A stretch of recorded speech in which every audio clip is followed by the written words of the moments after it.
Welcome to Helping Organizations Thrive. Today I have the pleasure of Aftab Erfan. Welcome to you, Aftab. Thank you. Nice to be with you here. Yeah, it's good to see you. And you are the Executive Director of the Morris J. Wosk Centre for Dialogue at the Simon Fraser University, the only known facility in North America that is purpose-built for convening dialogue, working through conflict, and enabling resolution in diverse social settings, including workplaces. And we'll be exploring sort of polarization in teams and the relationship between leadership and resilience. Before we get into that, Aftab, I want to ask you, what do you love about what you do? hmm yes, thank you for that introduction. Good to remember who I am and what I'm supposed to be doing. I think the work that I'm doing right now ranges really quite widely between trying to work with small teams, some aspects of my own team that I lead, and then all the way to kind of societal issues. So the range of interpersonal team dynamics, organizational work, and then societal issues is really interesting to me. And one of the things that I love is that sometimes, I used to get very kind of obsessed with this question of where should I be spending my time? Like, should I be working in a small, should I work in a nonprofit, should I work in government, should I pay attention to global issues, should I care about my neighborhood stuff? And one of the things that I find is that actually it's like more or less the same dynamics that appear at all of these different scales. There's some um, basic ways of humans entangled with each other that kind of exist regardless of scale. And so what I sort of love is that in a way, the work that I might be doing on the global scale on peace building and the work that I might be doing with two of my team members who are in conflict and bringing peace to that relationship, it's like very much the same. It's like the same work at different scales. Even the work that I might do on a meditation cushion or in therapy, like by myself, is like essentially the same work that the world needs. So I feel just like a little bit reassured by that kind of fractal pattern reality of the world, and that I don't have to fix the big problems of the world. That it's like reassuring to know that what I can do in my sphere of influence and current interests and current realities significant.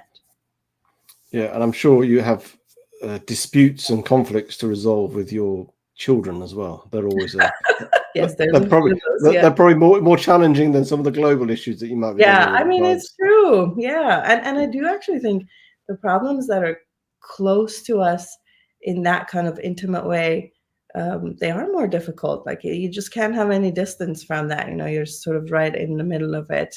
Whereas if I'm working on a global conflict or some big thing even in the city, I can be a little bit more arm's length, and that makes it easier. So I think people sometimes beat up themselves for not being able to resolve like conflict within their families, but I think those actually tend to be the hardest ones.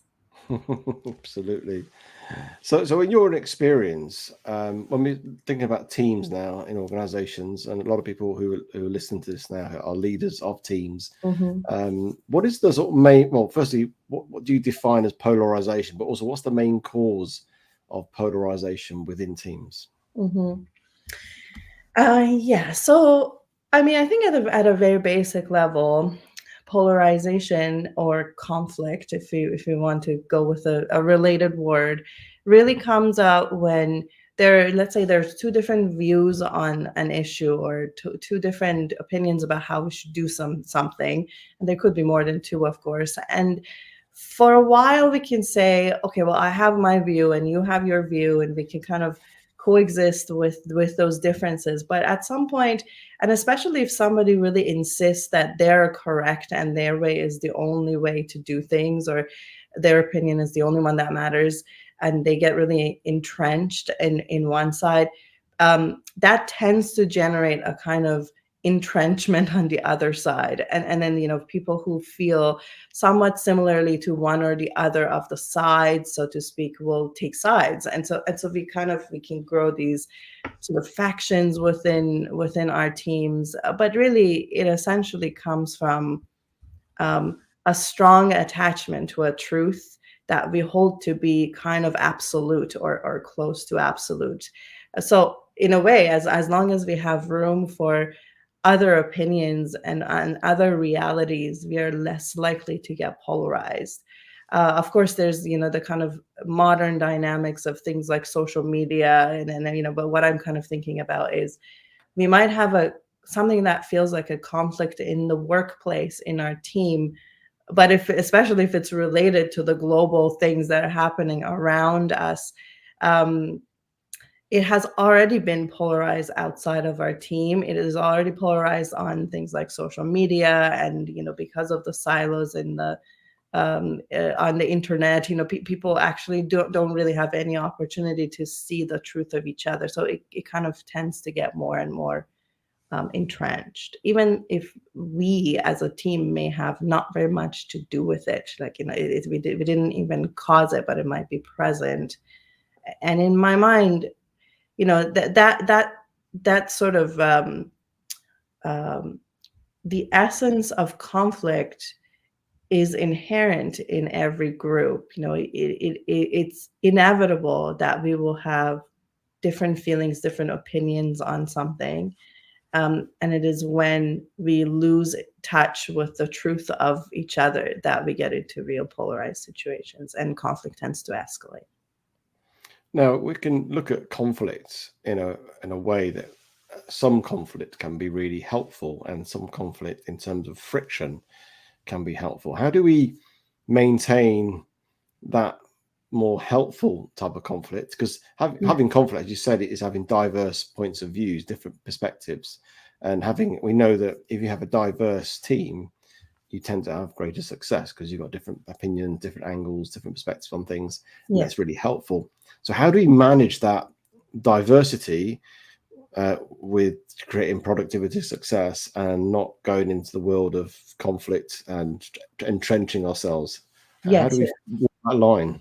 Yeah, that's great. And just to rephrase what you said at the beginning of this question, I would say conflicts tend to be very productive. Like, that kind of creative tension tends to be very productive until we get entrenched and polarized. Like, there's a progression often of, if we don't do anything with the tension, if you will, or if we just let it fester and let it develop in the gossip spaces in our workplace, like, that's when it gets dangerous and destructive.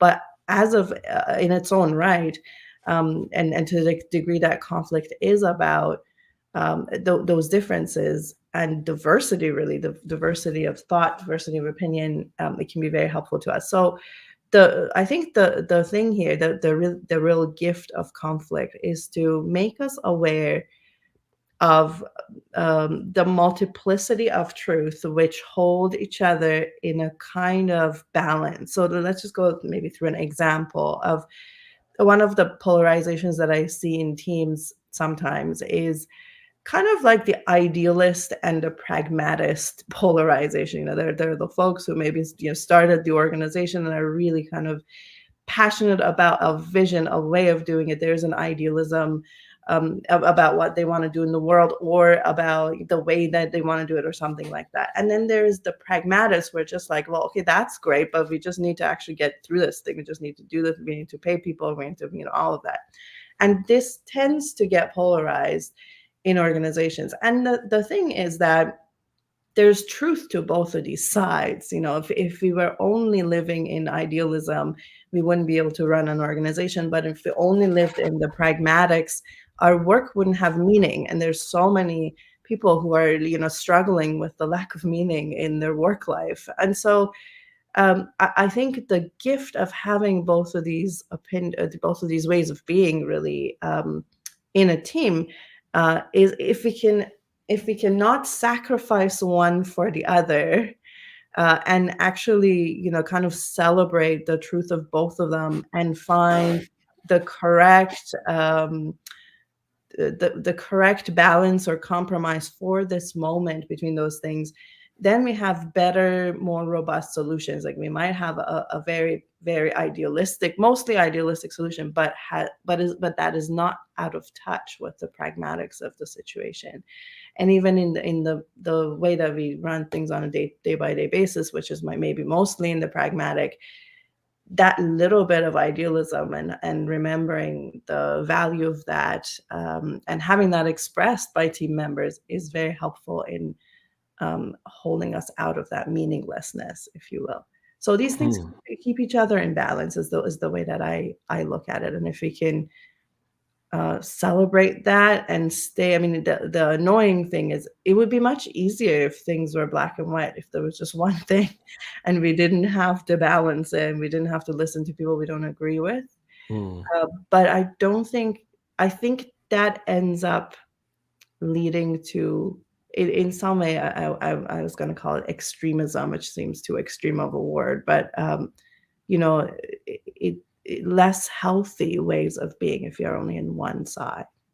So, how, as a leader of a team where you might get this different way of thinking, the idealistic, the pragmatist, how do they create that sort of healthy tension and balance and navigate that through? And you mentioned truth, and it's interesting. You know, the truth is it truth for the person who's talking? That's their truth, and it's not the truth for somebody else. It's interesting that what is true as well in that context. Yeah, I mean, I think the whole premise of what I'm saying is that there can be multiple truths. That even though I hold mine, it's not, I don't have kind of full ownership, or I don't have monopoly on the truth. It actually exists in different ways in different people. I think one of the ways that leadership is very important in this context is often the leader. I mean, you might find yourself as a leader sometimes almost in the mediator arbitrator role in tensions like this that emerge, and often also the leader might be the person who calls the final shot. It's like, okay, at the end of the day, this is what we're gonna do. But I think the possibility here for leaders is to create a kind of organizational team atmosphere where multiple truths can exist and are valid, at least in the exploration phase. At the end of the day, yes, we might need to make a decision that somehow combines or maybe leans more strongly in one or the other direction.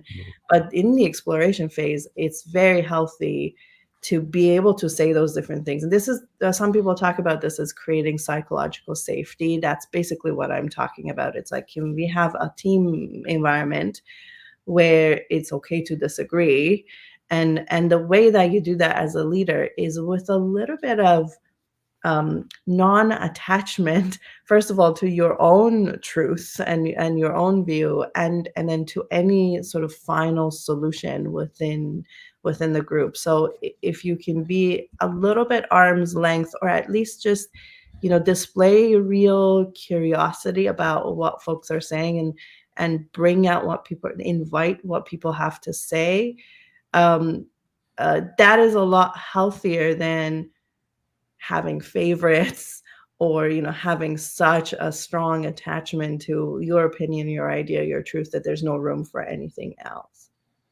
Yeah, I think that curiosity is really helpful. I think any leader in an organization or a team should always have that intention of curiosity, because that starts to explore. Because as you say, you might have a truth or a perspective, but it might not be the full story, the full picture. And by getting other people's perspectives, even though there might be a little bit of tension or even conflict there, actually may inform you of something that could create a better solution for whatever the problem you're trying to solve, or what you're trying to do as a team or as an organization. Yes. How can we I suppose, foster this sort of diversity, conflict, and potential polarization in a way that can harness it to help the team become more resilient? What are your thoughts on that? Yeah, I love this question about resilience, and there's many ways to think about it. I actually think of resilience as being something that is in the body, like it belongs to the body. It's not a conception. It's not a mind sort of thing. That you're resilient actually in the body, and there is a way to think about resilience of a team as a phenomena of the social body, if you will, the group as an organism almost, or as a single body. And so, I think what I have found is that when it comes to working with tensions and conflict, most of the methods for working with conflict are basically about organizing how we talk and giving some structure to how we talk that brings some stability and sense of calm, and takes out some of the chaos that is inherent in conflict. So even a simple structure of, at the beginning of the meeting, we go around in a circle and we each get to say what we want to say about this problem, or sort of express our truth. And we're not going to interrupt each other while that's happening. Like, you really do get 2 minutes to say what you want to say. Even something like that allows for difference to be in the room without it feeling threatening to the organism's nervous system, without it being experienced as an existential threat. It's just the kind of like, okay, well, there's multiple, and we get used to this. It's a bit of a shock when we first do it, but the teams that do this often, um, they do, the nervous system does tend to calm down in the presence of difference. So I think, yeah, introducing a little bit of structure. I actually do also think literal ways of bringing folks into the body. Of course, this realm of mindfulness at work has got a lot of attention in recent years, but I think it's really mindfulness, maybe bodyfulness, like being aware of our presence, the way that we are showing up, breathing and remembering to breathe, all of those basic things actually really help, because the thing about conflict is that it can become, it ignites emotion in us, and it does things chemically in our body. And so unless we have some individual and group practices to address, or at least be aware of, what is happening with the hormones in our body, what's happening chemically in our body, I think we can be held captive by those.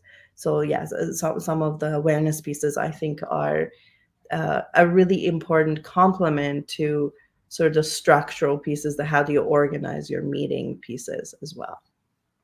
Yeah, because when you have, I guess, conflict comes when there's basically a stressor that to the group, isn't it? Which is down to, could be a problem, could be a challenge, and then everybody has different opinions of how to solve it. And by going round the room, so to speak, and allowing people to talk freely, can get all those different perspectives, and almost that 360 view, if you saw as a circle, the problem's in the middle and everybody's talking around it. Yes, and that can be helpful. And we know that, one way to overcome, a challenge, to become more resilient, is overcoming challenges and navigating difficulties. yes. But you're using the room to do that. How else might you cultivate those sort of practices to create that diverse thinking, but also contributions within the team?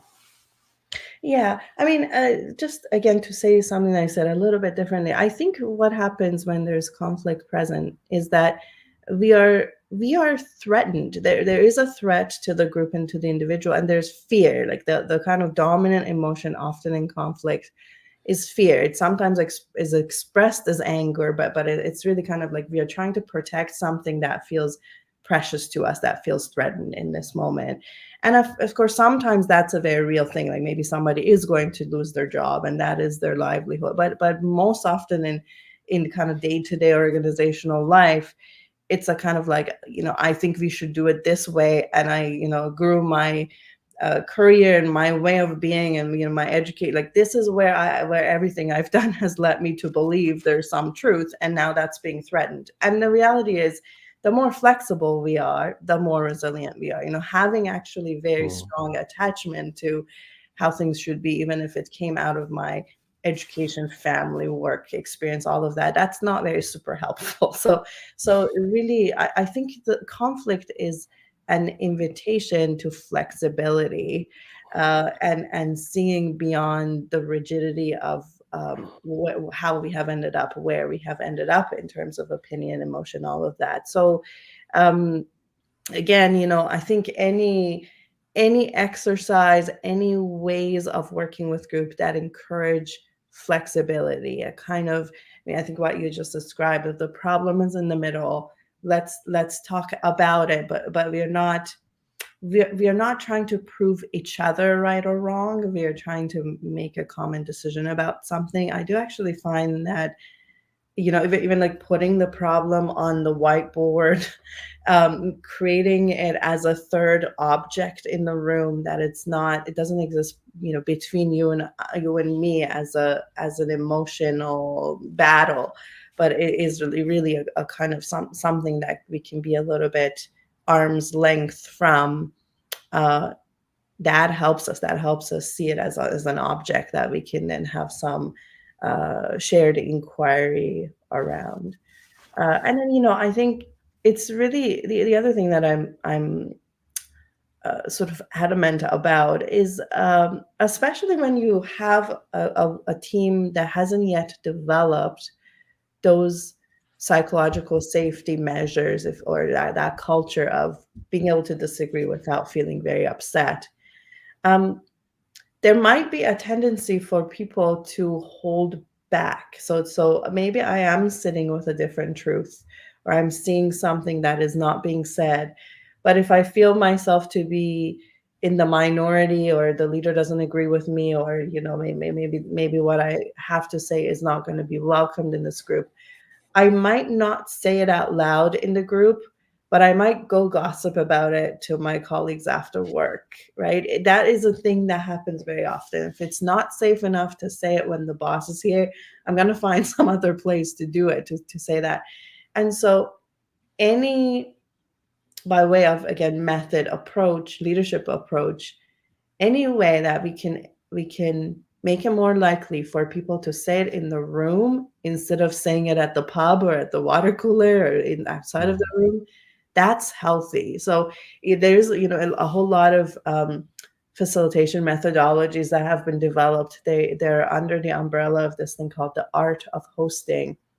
And the observation there was exactly this, that people are in meetings and they may say things, but then when they're at the pub or at the cafe, that's when they say the real thing. That's like when the real truth comes out. And so the idea of these facilitation methods is, can we create our meetings in a way that they feel like the pub or the cafe, that slightly less formal environment where people are more likely to say what actually needs to be said. So you might have heard of the methodology that is most familiar to folks is World Cafe. And basically it's kind of small tables. You could have 100 people, but they're sitting at small tables with 5 others, let's say 4 or 5 others, and they're having a conversation on a given topic. And then after 15 minutes, they change tables and sit with some others and maybe discuss that question again or a related question. And you do multiple rounds of this as a way of both mixing the people and also getting the truth out, at least at the small tables. And then you harvest out into the large room and you get sort of the major opinions that are coming out. But that feeling of I'm sitting with 4 other people is more conducive to people, especially if they're in minority or if they're a little bit vulnerable, saying what needs to be said. And the methodology kind of amplifies or creates some space for those views that can't come into the room in front of 100 people at a mic.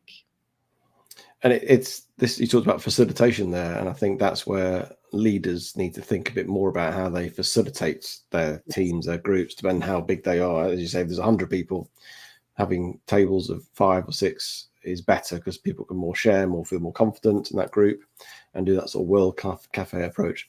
I know when I've done facilitation with groups, large groups, I almost purposely allow the breaks to come in between sometimes of the actual exercise. So when they talk and they cross fertilize or pollinate, whatever you want to call it, they'll share more over coffee, and then they'll come back and other stuff starts coming out as well. So it's almost that trying to create that sort of almost down the pub sort of where they're a bit more relaxed, and they'll start sharing things, and hopefully that'll start to spill out into the actual group. Yes. Because obviously with all this, we talked about people come with a conflict, and it could be ego, it could be just the way they're thinking, not very sort of fixed mindset. Hmm. Where does emotional intelligence play in all this, and how can we help leaders use that emotional intelligence to harness that to help sort of deal with these challenges they have with conflict, with not only within their teams but the individuals within it? Yes, yeah. So it has everything to do with emotional intelligence. I mean, I actually think definitely this is true for me, is that I have probably experienced the biggest personal growth when I have dealt with conflict. Like there's a direct relationship in my mind between going through conflict and growing as a person, and especially developing emotional intelligence, if you will.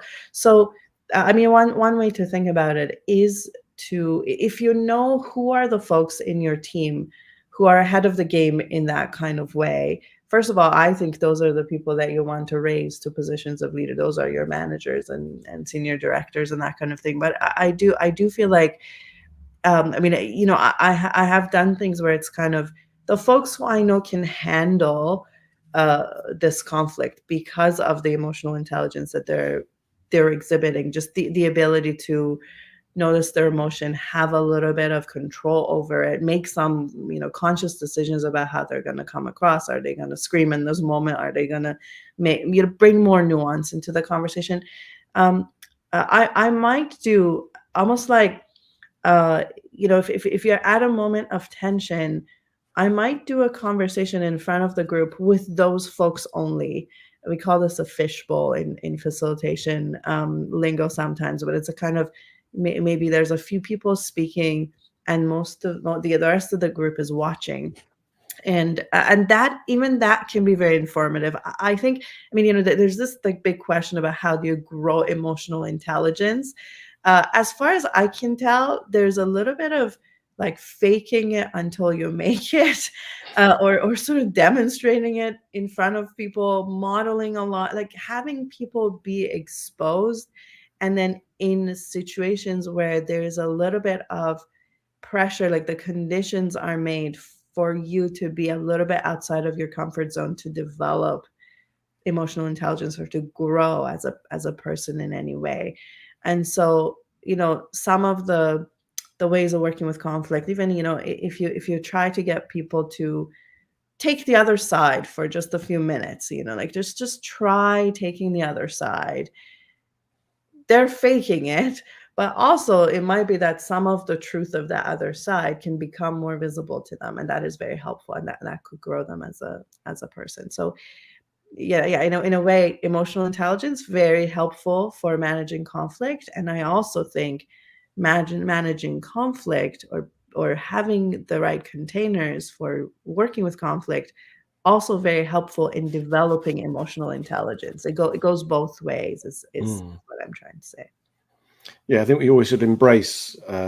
Usually, the challenges in life is where we tend to sort of grow more our awareness of who we are, but also our gaps we have within our armory of what we need to develop further. And talking about doing conflict resolution, I do a technique using NLP with individuals where they do this thing called perceptual positioning, where they become themselves and then they become the other person who they got Mhm.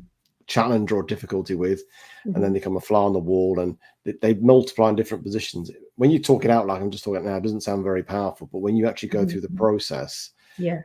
it is really powerful what people come up with, the different solutions they get, because they suddenly get somebody else's perspective, Yes. and then a third person perspective, which is always Mhm. very enlightening, almost that meta cognition that happens. Mhm. Mhm. So yes, so I think that's really important, and obviously emotional intelligence is all starts with that self-awareness piece, isn't it? Being aware of who we are, the impact we have on others, and start to fine-tune that and hone that a lot more. What will be your sort of final thoughts as we finish this in terms of building resilience within teams, and how else we might do that within teams? Mhm. Mhm. I mean, maybe just to end on the point that you just raised, and maybe this is obvious, but I just wanted to be very clear. Um, I think teams will only do as well as their leaders. So probably the best thing that you can do for your team handling conflict is for you to handle conflict well, and for you to develop emotional intelligence. I mean, I think the the the the teams will not go there unless the leader is able to both go there and then hold space for the team to do that. I'm a little bit biased for sure, but I do actually, I mean, my main frame for leadership is facilitative leadership. It's like the main job of a leader is to in a way host good conversations and bring out the richness of the views, and then synthesize that, package that, make decisions. Yes, but it's like mostly what we're doing is kind of opening that field, and people won't open up if you are dysregulated, or you might lose your temper, or you might become very defensive, or you might and it's not to say that leaders should not show emotions. I think they should, but having some ability to be comfortable with and have some sort of agency about how you're coming across, especially emotionally. I tend to think that's the most important thing. The leaders who scare me the most are the ones who are dysregulated, who are sort of afraid, freaked out, secretive, unnecessarily protective. I don't think people can open up in front of that, and that means that they go to the gossip, and conflict tends to escalate. So yes, well, what we can do in ourselves probably is the first place to spend time. It's the power of role modeling, a very underrated impact you can have on your team and anybody around you. Is we're all role modeling all the time anyway, regardless whether it's positive or negative, but being aware of the power of role modeling ourselves. Thank you for your insights and your time today, Aftab. I really appreciate that. If people want to connect with you and want to get in touch with you, what's the best way of doing it? Yeah, so I mean, I could tell you the website, but Googling Center for Dialogue at Simon Fraser University, we come up in that search, and yeah, we do work with organizations and communities, and there's a bunch of resources on our website for folks who want to learn more about staying in dialogue, this kind of a concept of facilitation, facilitative leadership. Would love to connect. Excellent. Well, thank you for your time today. Thank you.